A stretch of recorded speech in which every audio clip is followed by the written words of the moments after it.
Welcome to your YouTube channel.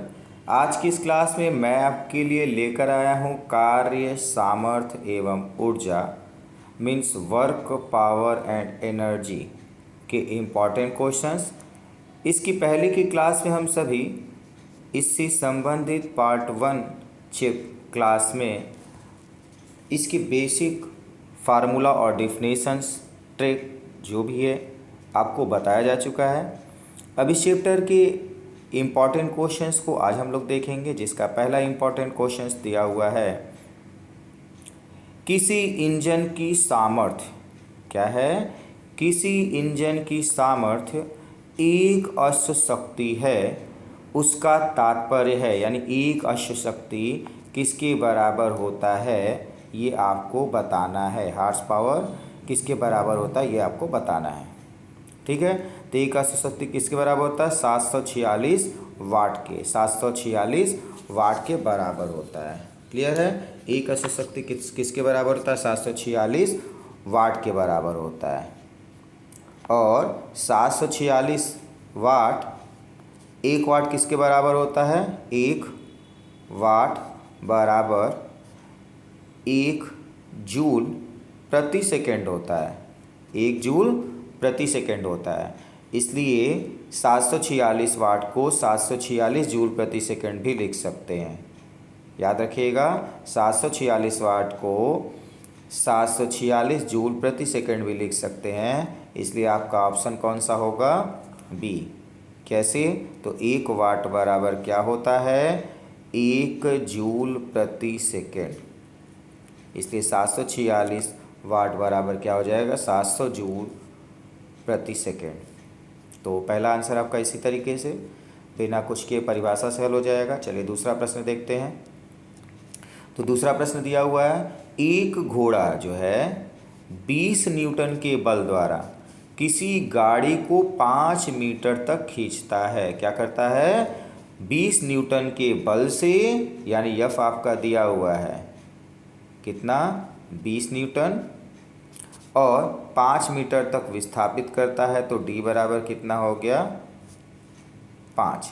D कितना हो गया? 5 हो गया, ठीक है। तो डी हो गया।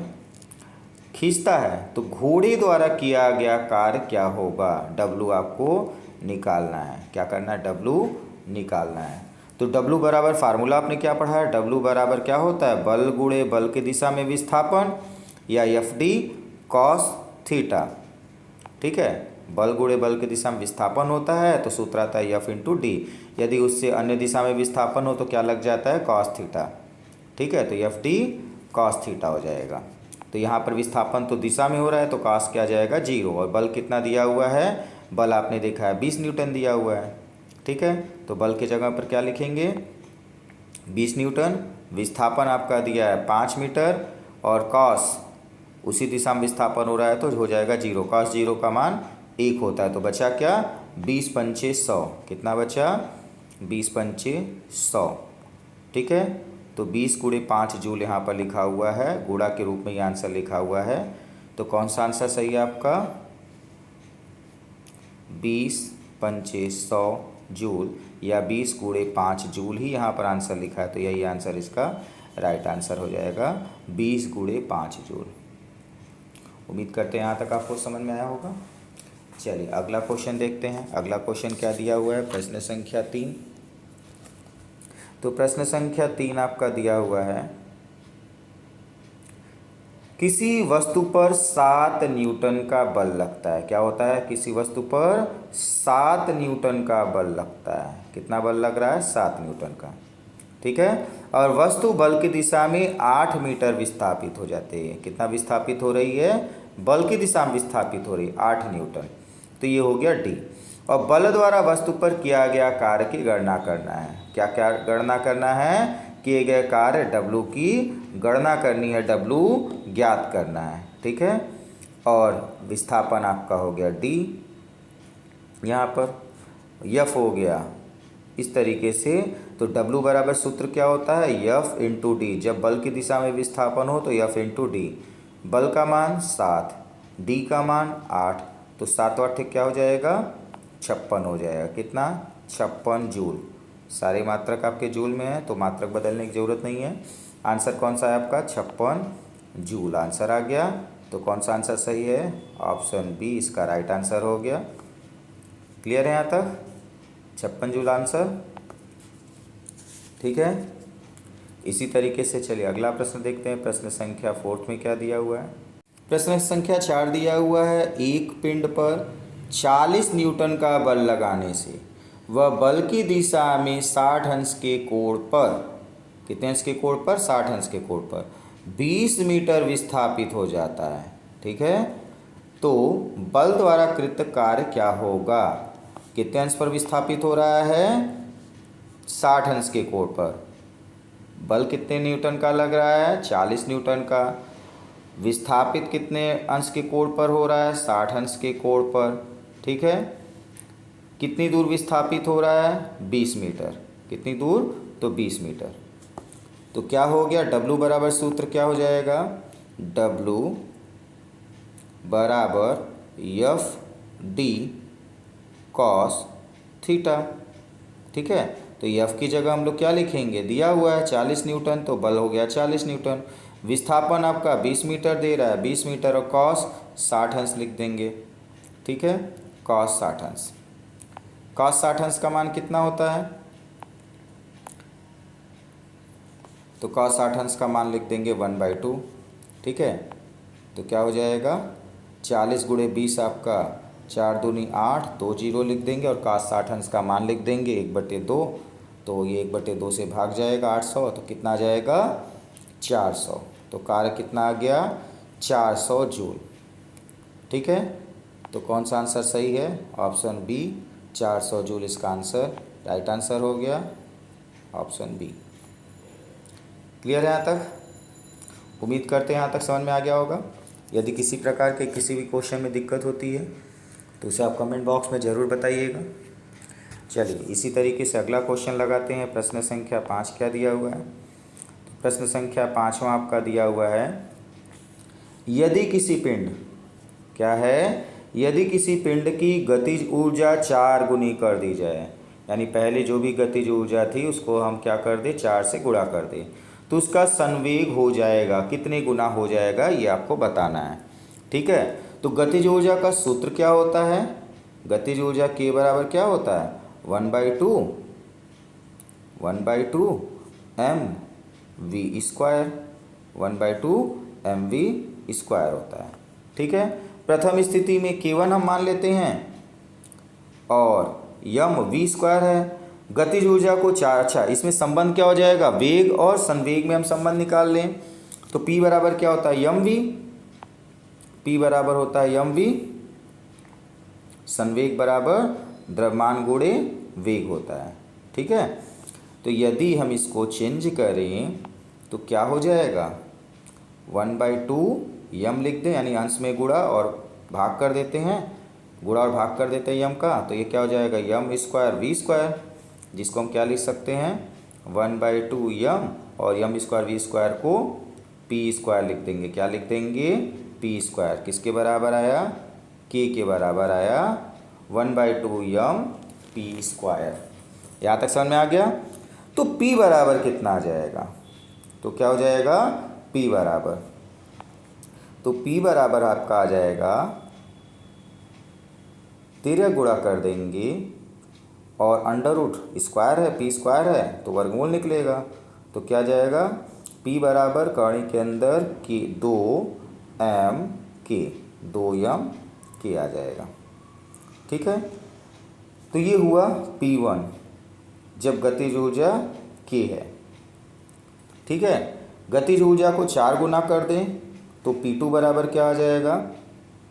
P2 बराबर हो जाएगा √ के अंदर 2m × 4k। ठीक है भाई, गतिज ऊर्जा पहले k है, बाद में क्या कर दिया? 4 से गुणा कर दिया। प्रश्न में आपसे कह रहा है गतिज ऊर्जा को 4 गुना कर दें, गतिज ऊर्जा को 4 गुना कर दें तो पहली स्थिति में k है तो बाद में क्या हो जाएगा? 4k। द्वितीय स्थिति में क्या हो जाएगा? 4k। अब क्या होगा? 4 का वर्गमूल निकल जाएगा 2, तो इसको बाहर निकाल लीजिए, बचा अंदर क्या? 2m × k, 2m × k, 4 का वर्गमूल निकल गया, बाहर आया। 2m के किसका मान है, P1 स्थिति, P1 का मान है प्रथम स्थिति में, तो क्या लिख देंगे 2 इंटू P1, यानी P2 बराबर क्या आ गया 2 इंटू P1, दुगना हो जाएगा। यदि गतिज ऊर्जा को 4 गुना कर दें तो स्थितिज ऊर्जा कितनी हो जाएगी, दुगनी हो जाएगी। ठीक है, तो चलिए देखते हैं कौन सा आंसर सही है। ऑप्शन 20 का राइट आंसर है 2 गुना हो जाएगा। कितना हो जाएगा, 2 गुना हो जाएगा। ठीक है, बहुत ही सरल प्रश्न आते हैं। इसी टाइप के क्वेश्चंस आपको एग्ज़ाम में मिलेंगे, जो थोड़ा सा बेसिक अगर आपका क्लियर है तो बहुत ही आसानी से इसको सॉल्व भी कर लेंगे। चलिए देखते हैं अगला इम्पॉर्टेंट क्वेश्चंस। तो अगला इम्पॉर्टेंट क्वेश्चन दिया हुआ है प्रश्न संख्या 6। आर त्रिज्या के वृत्त, क्या है, आर त्रिज्या के वृत्त में घूमने वाले पिंड पर अभिकेंद्र बल द्वारा कृत कार्य होगा। कृत कार्य क्या होगा, आर त्रिज्या का वृत्त है तो उसमें घूमने वाले पिंड पर कृत कार्य क्या होगा, ये आपको बताना है। ठीक है, तो इसके लिए आप लोगों ने पढ़ा है कि यदि कोई पिंड वृत्तीय गति कर रहा है तो उसमें कार्य क्या होगा, शून्य होगा। वृत्तीय गति करेगा तो दिशा उसकी केंद्र की ओर होगी, दिशा उसकी क्या होगी,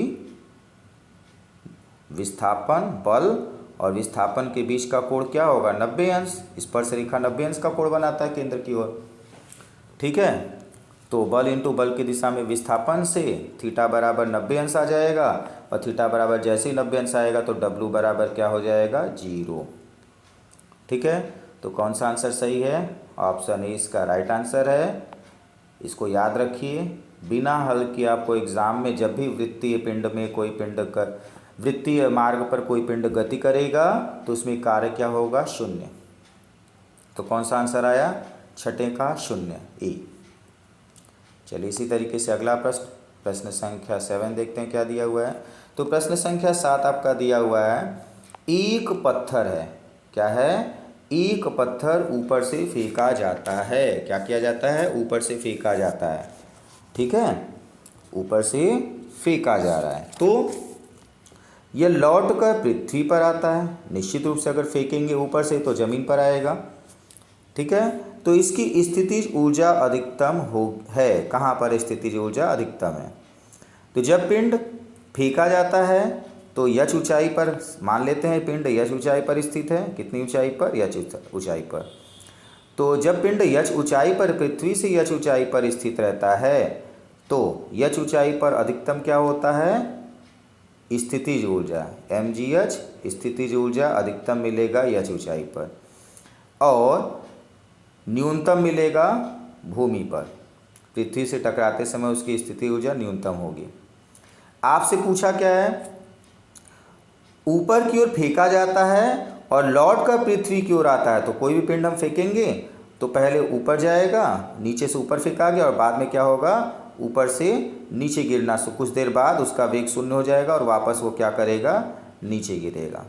जब नीचे गिरता है तो पिंड से टकराते समय, ठीक है, इसकी स्थिति ऊर्जा अधिकतम होती है। क्या होगा बताइए जल्दी से, इसकी स्थिति ऊर्जा अधिकतम होती है किस बिंदु पर होगी, अधिकतम ऊंचाई पर। कहाँ पर होगी, अधिकतम ऊंचाई पर। अभी आपको हमने यहाँ पर बताया यच ऊंचाई पर इसकी स्थिति ऊर्जा अधिकतम और भूमि से टकराते समय न्यूनतम। तो पिंड इस तरीके से आपका 3 स्थिति में यहाँ पर है। ए स्थिति में जब भूमि से फेंका जा रहा था, बी स्थिति जब यच ऊंचाई पर पहुँच गया, सी स्थिति टकराने से पहले जब वापस भूमि पर आ गया। तो अधिकतम ऊंचाई इसकी कहाँ पर होगी, बी बिंदु पर। अधिकतम ऊंचाई होगी बी बिंदु पर। तो अधिकतम स्थितिज ऊर्जा भी कहाँ पर होगा, बी बिंदु पर अधिकतम ऊंचाई पर स्थितिज ऊर्जा होगी। तो कौन सा आंसर सही है, ऑप्शन 20 का राइट आंसर हो गया। ठीक है, ऑप्शन 20 का राइट आंसर हो गया। अधिकतम ऊंचाई पर स्थिति ऊर्जा अधिकतम होगी और गतिज ऊर्जा क्या होती है, न्यूनतम। ठीक है, यानी शून्य। चलिए अगला प्रश्न इसी तरीके से देखते हैं।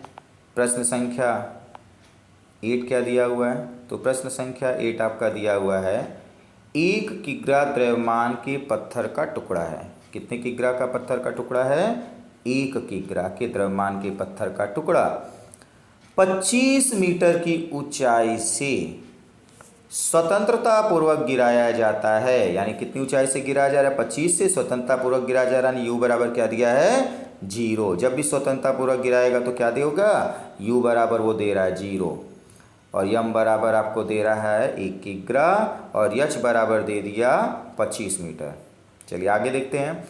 जब वह पृथ्वी से 4 मीटर की ऊंचाई पर स्थित है, यानी गिरते गिरते कहाँ पर आया, 25 से गिरते गिरते 4 मीटर की ऊंचाई पर, यानी 21 मीटर गिर चुका है, तो इस क्षण इसकी गतिज ऊर्जा व स्थितिज ऊर्जाएं क्रमशः होंगी। कितनी होंगी, पृथ्वी से यच मीटर की ऊंचाई पर, यानी 4 मीटर की ऊंचाई पर इसकी स्थितिज ऊर्जा और गतिज ऊर्जा कितनी होगी, यह ज्ञात करना है।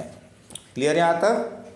यू दिया है, यम दिया है, यच दिया है, इतनी चीज़ें दी हुई है, और कह रहा है 4 मीटर ऊंचाई तक रुका हुआ है, यानी पहुंच गया है, तब उसकी स्थितिज ऊर्जा और गतिज ऊर्जा क्या होगी। तो पहले 25 मीटर ऊंचाई पर उसकी स्थितिज ऊर्जा हम लोग निकाल लेंगे। ठीक है, तो 25 मीटर की ऊंचाई पर स्थिति ऊर्जा क्या हो जाएगी, mgh प्रथम स्थिति में है, स्थितिज ऊर्जा कितनी हो जाएगी, E बराबर mgh बराबर यम का मान 1 दिया है, g का मान 10 होता है, मान लेते हैं 10 निकटतम, और h का मान 25, तो कितना हो जाएगा 250। ठीक है, इसी तरीके से k1 बराबर क्या आ जाएगा, अधिकतम ऊंचाई पर जब पिंड रुका हुआ है तो गति ऊर्जा 0 होगी, वेग 0 है, इसलिए गति ऊर्जा क्या हो जाएगी, 0 हो जाएगी। ठीक है, प्रथम स्थिति में स्थिति ऊर्जा और गति ऊर्जा दोनों मिल गया। अब हम लोग क्या करेंगे, द्वितीय स्थिति जब पिंड 4 मीटर की ऊंचाई पर है तो 4 मीटर पर निकाल लेते हैं। तो E बराबर आपका क्या हो जाएगा m, ठीक है, E बराबर क्या हो जाएगा m GH2 लिखेंगे, यहाँ पर H2 का मान लिखेंगे, तो यम का मान तो वही है, जी का मान भी वही रहेगा 10, और H2 आपकी क्या हो गई 4 मीटर, तो 4 दाह में 40। अब हमें द्वितीय स्थिति में क्या करना है, गति ऊर्जा निकालना है, जो कि आपसे उत्तर पूछा है। तो आप जानते हैं यांत्रिक ऊर्जा बराबर आपको सूत्र पढ़ाया गया है, E1 प्लस Q1, यानी गति ऊर्जा प्लस स्थिति ऊर्जा बराबर क्या होता है, यांत्रिक ऊर्जा। तो E1 K1 बराबर क्या हो जाएगा, E2 K2। ठीक है, तो अब क्या करेंगे, दोनों को जोड़ देंगे, तो दोनों को जोड़ देंगे, मान रख देते हैं। तो प्रथम स्थिति में आपका 250 आया है, K1 0 आया है, E2 बराबर 40 आया है, K2 निकालना है, तो K2 बराबर क्या हो गया, K2 बराबर क्या हो जाएगा, K2 बराबर 250 माइनस पश्चांतर हो गया 40, 40 को पश्चांतर कर दे तो 250 में से 40 गया, कितना आएगा 210। तो द्वितीय स्थिति में अर्थात 4 मीटर की ऊंचाई पर गति ऊर्जा कितना आ जाएगा, 210 जूल। ठीक है, तो एक आंसर ये हो गया जो कि आपसे गति ऊर्जा पूछा था 4 मीटर की ऊंचाई पर, और दूसरा आंसर आपका ये हो गया जो कि 4 मीटर की ऊंचाई पर स्थिति ऊर्जा पूछा, तो 40 और 10। ठीक है, तो 40 और 10 आंसर आपका आया, 40 और 210 आंसर आया हुआ है। तो कौन सा आंसर है, ऑप्शन सी 210 जूल और 40 जूल। 210 जूल स्थितिज ऊर्जा हो गई और 40 जूल गतिज ऊर्जा हो गई। आपसे यही दोनों चीज़ें पूछा था, तो ऑप्शन सी इसका राइट आंसर है। चलिए इसी तरीके से अगला प्रश्न देखते हैं। प्रश्न संख्या 9 क्या दिया हुआ है, कार्य क्या कह रहा है, कार्य की केवल दिशा होती है, कार्य में दिशा होता है, आपको बताना है कार्य में दिशा होता है नहीं, तो ये आपका क्या हो गया, असत्य हो गया। केवल परिमाण होता है, परिमाण तो होता है, चलिए केवल परिमाण होता है, ये सही आंसर है। और आंसर को हम देख लेते हैं, और आंसर क्या दिया हुआ है, न दिशा होती है न परिमाण होता है, गलत जवाब, ये भी गलत है। परिमाण व दिशा दोनों होते हैं, दिशा तो होती ही नहीं है, ये भी गलत। तो कौन सा आंसर सही है, ऑप्शन 20 का राइट है, इसमें केवल परिमाण होता है। ये अदिश राशि है, आपको बताया गया कार्य कैसी राशि है, अदिश राशि है। तो अदिश राशि में क्या होता है, परिमाण होता है, दिशा नहीं। ऐसी भौतिक राशियाँ जिनमें केवल परिमाण होता है, दिशा ने, उन्हें क्या कहते हैं, अदिश राशियाँ। परिमाण और दिशा दोनों होगा तो क्या होगी, सदिश राशि। तो ऑप्शन कौन सा सही आंसर इसका, ऑप्शन बी 9A का राइट आंसर है। ठीक है, चलिए इसी तरीके से अगला प्रश्न देखते हैं। एक लड़का जिसका द्रव्यमान 50 किलोग्राम है, कितना किलोग्राम है? 50 किलोग्राम, अपने साथ 10 किग्रा का बक्सा लेकर सीढ़ियों द्वारा 10 मीटर की ऊंची छत पर 1 मिनट में चढ़ जाता है। कितनी देर में चढ़ जाता है? 1 मिनट में। लड़के का सामर्थ्य P बताना है। कितना बताना है लड़के का सामर्थ्य? P। H आपको दिया है, T आपका दिया है, M दिया है, ठीक है, और M दिया है। M1 और M2 दोनों दिया है, मतलब अपना वजन और 10 किग्रा का वजन लेकर चढ़ रहा है, दोनों का वजन दिया हुआ है। तो सामर्थ्य बराबर सूत्र क्या होता है? P बराबर W/T। सामर्थ्य P बराबर क्या सूत्र होता है? P बराबर हो जाएगा W/T, यही होता है। W बराबर क्या होता है? mgh, किया गया कार्य वह ऊर्जा के बराबर होता है mgh/T। ठीक है, तो W बराबर mgh/T हो जाएगा। M कितना दिया हुआ है? 50 और 10 60। ठीक है, तो हम इसका मान रख देंगे। यम कितना यम दिया हुआ है? लड़का का वजन 50 किलोग्राम दिया और 10 किलोग्राम साथ में लेकर चढ़ रहा है, तो कुल वजन हो जाएगा कितना? 50 + 10 बराबर 60। ठीक है, द्रव्यमान हो गया 60। जी का मान 9.8 लिखेंगे, 10 भी लेते हैं 9.8 भी लेते हैं, तो यहाँ पर आपका उत्तर देख रहा है 98 48 ऐसे दिया हुआ है, तो 10 न देकर 9.8 दिया हुआ है। यच का मान देखेंगे, तो यच का मान कितने मीटर ऊंचाई तक चढ़ रहा है? 10 मीटर की ऊंचाई तक चढ़ रहा है, तो ऊंचाई की जगह पर हम लोग क्या लिखेंगे? 10 बट्टी में टी, समय का मान 1 मिनट में चढ़ रहा है। कितनी देर में चढ़ रहा है? 1 मिनट में, तो टी का मान क्या दिया हुआ है? 1। लेकिन यहाँ पर समय आपका क्या है? मिनट में है, और हमेशा समय इसमें किस में लिखते हैं? सेकंड में। मात्रक आपको याद होगा क्या होता है? सामर्थ्य का जूल प्रति सेकेंड। तो यहाँ पर मात्रक क्या है? सेकंड, यानी समय किस में लिखेंगे? सेकंड में। तो 60 से 60 कट गया, 9.8 में 10 का गुणा, तो आपका उत्तर आ जाएगा 98। कितना आएगा? 98। तो कौन सा आंसर सही है 10वें का? ऑप्शन ए 98 वाट, यानी 98 जूल प्रति सेकेंड इसका आंसर हो गया, ऑप्शन ए। ठीक है, तो इस तरीके से प्रश्न संख्या 10 भी आपका सॉल्व हो गया। चलिए अगला प्रश्न देखते हैं। प्रश्न संख्या 11 क्या दिया हुआ है? यम द्रव्यमान का एक कण संवेग p है। द्रव्यमान क्या है? यम, और संवेग p। इसकी गतिज ऊर्जा होगी, गतिज ऊर्जा क्या होगी? k बराबर पूछ रहा है। ये क्वेश्चन आपका एग्जाम में आया हुआ इंपॉर्टेंट क्वेश्चंस हैं। तो इस तरीके के सिंपल क्वेश्चंस भी आते हैं। अभी आपने इसको ऊपर सॉल्व किया है। गतिज ऊर्जा k यम p में क्या संबंध निकाला है? k बराबर आपने संबंध निकाला है, k = 1/2 mv² होता है। ठीक है, 1/2 mv² होता है। तो यम का अगर अंश और हर में मल्टीप्लाई कर दे तो 1/2 यम हो जाएगा, और m² v² हो जाएगा। तो m² v² किसका मान हो गया? p का मान। किसका मान हो गया? p का। तो k बराबर कितना आ गया? 1/2 यम, और यह आ गया आपका p²। तो कौन सा आंसर सही है? ऑप्शन डी इसका राइट आंसर है।